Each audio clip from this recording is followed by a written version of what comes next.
Hello my YouTube family, ఈరోజు chicken biryani ఎలా చేసుకోవాలో చూసేద్దాం రండి.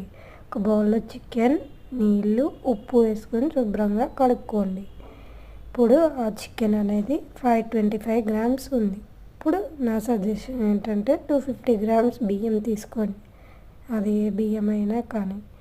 ఇప్పుడు మనం చాప్ చేసుకున్న ఆనియన్స్, చిల్లీస్, ఇప్పుడు 50 గ్రాముల నూనె, 100 గ్రాముల పెరుగు, కావాల్సిన సామాన్.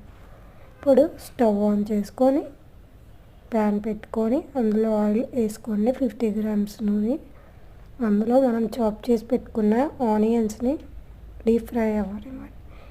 ఇప్పుడు మన 525 గ్రామ్స్ చికెన్ని యాడ్ చేసుకొని అందులో ఉప్పు, పసుపు, కారం, పెరుగు, అల్లం వెల్లుల్లి పేస్ట్ 2 టేబుల్ స్పూన్లు వేసుకొని యమ్మీ బిర్యానీ రెడీ.